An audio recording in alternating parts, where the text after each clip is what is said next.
Hey y'all, my name is Angel, and I am on somewhat of a journey here with my sobriety and my clean time. I have been clean now for 11 months. On April the 4th, it will be 1 year clean. So, what I did was I had my family to write down questions, that maybe they were not comfortable asking me in person. So, they wrote down questions and I had my sister to type them up and send them to me so that they would be anonymous. So, what I'm going to do is I'm going to go through a series of videos where I go through each week and answer some of the questions.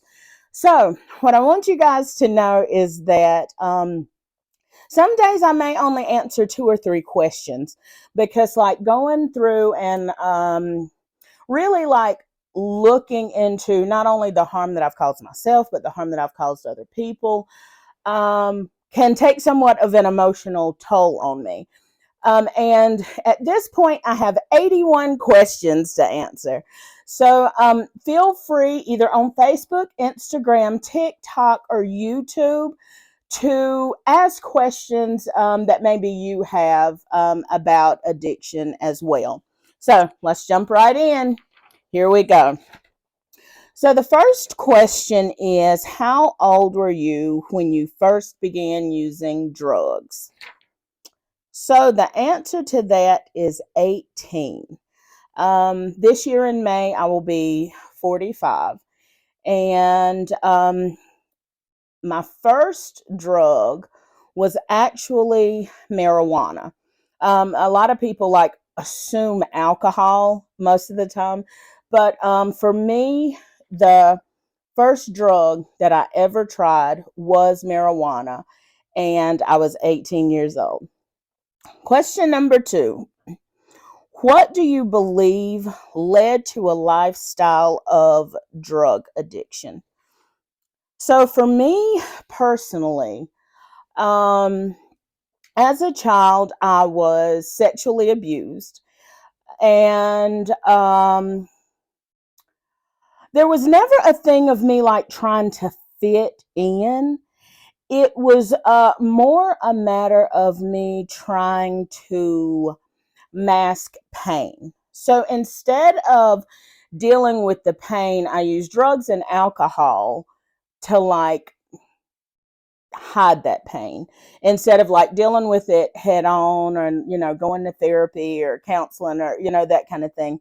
I just use drugs to hide it, to mask it, to make me happy, to not feel those feelings. um and my drug of choice was cocaine. So it made me happy, it made me hyper, it made me be able to get out of bed and be able to do things, sometimes absolutely ridiculous things, but still do things nonetheless. So, what led me to a lifestyle of addiction was definitely being molested as a child, not only by males but also by females. So, and Les, I think the first time that I was molested, I might have been maybe 5 or 6. So, trying to cope with that and like growing up and having that thing. And my parents didn't always know because I didn't always tell my parents every time that, I was molested or abused. So, because there's a shame that goes along with that, or at least for me, it did. So, that is what started me on the lifestyle of addiction. Number 3. When did you realize that drugs were controlling you? I know that this might sound absolutely ridiculous, but I did not realize that drugs were controlling my life until last March. And that was when I went into treatment. Um, Last March, last April, when I went into treatment. Um, because I was what they call a functioning addict. And just know there's no such thing as a functioning addict. An addict is an addict is an addict is an addict. But for me, I was able to hold down 2 or 3 jobs. I was able to keep a roof over my head. I was able to, have a car. And so, like, what looked like to society, like, I was able to function. And so, like, in my mind, I was like, oh, well, they're saying that I'm functioning. So I'm doing this thing, I'm doing this drug thing good. I'm doing it well. And there's no such thing as doing addiction well. Um, so for me, it wasn't until about a year ago, you know, I thought in my head that I was a very good addict, but I wasn't. I was a ridiculous addict who did stupid things and got herself in like ridiculous, ridiculous situations. And that's the truth. Okay. The next question is, what was your rock bottom moment? This was my rock bottom moment, which, like I said, was about a year ago.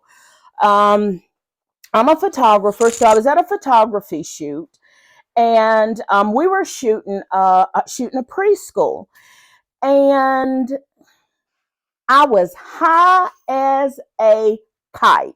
Okay, and I come out of that preschool because like it was so stressful. I got in my car and literally had a breakdown. And I was like, I am going to get in my car and I'm going to drive my car off of 485. Like that was my goal. And something deeper inside of me, I mean, because I was a mess. I was crying. I couldn't think straight. So I called my sister, I called my mom, I called my therapist. Yes, the whole, like, even in my addiction, I was still seeing a therapist because, like I said, I thought I was doing addiction well. So, when that happened, that is when I went into treatment. And that was definitely my rock bottom because, like, for me, I was like, I would rather be dead than to continue to try to do this thing called life. So that was my rock bottom. Okay. I'm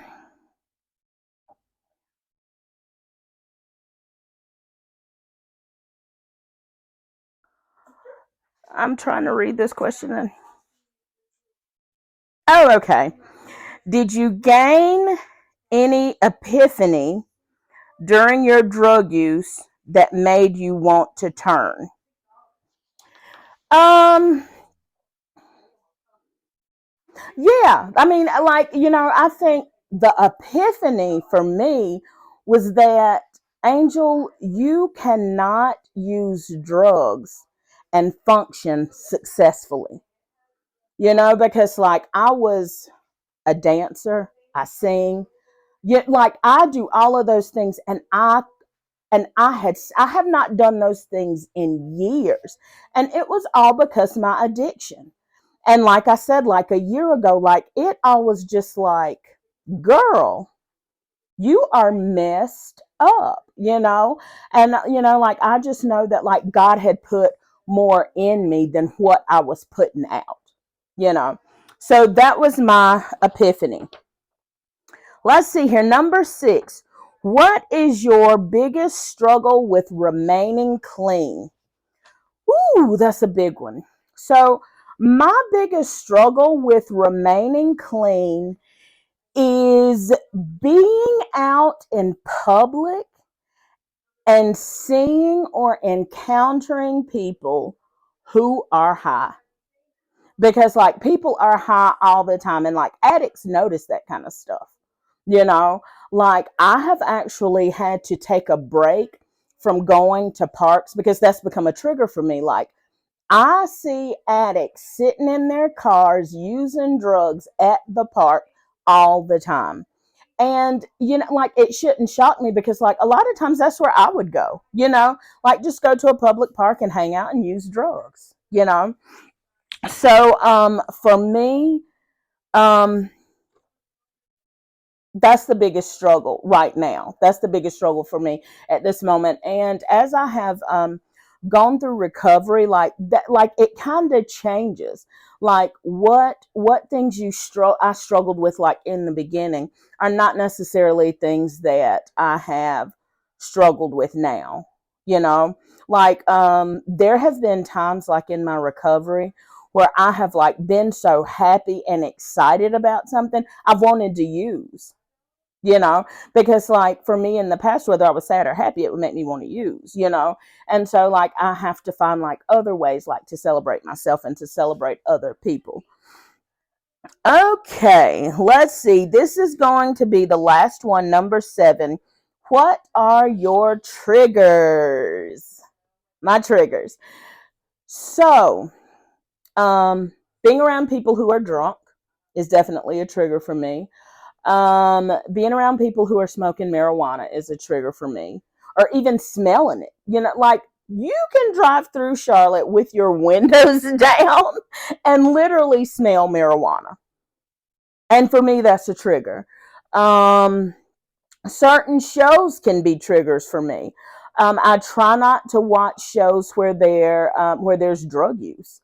I try not to listen to songs, because even songs, like certain songs, like When I Got High, were the songs that I listened to, like When I Got High, every time, like it was my go-to. So even certain music, certain shows, there are just so many things that are triggers, and sometimes things can be triggers that you are not aware of until you're actually triggered by it, which is kind of crazy, but that's just what it is. So that's all for now. We'll watch some more next week. No, okay, really. We will go through some more questions next week. And if you have any questions, feel free to put those questions in the comments: Facebook, Instagram, TikTok, YouTube, and I will see y'all next week. Peace.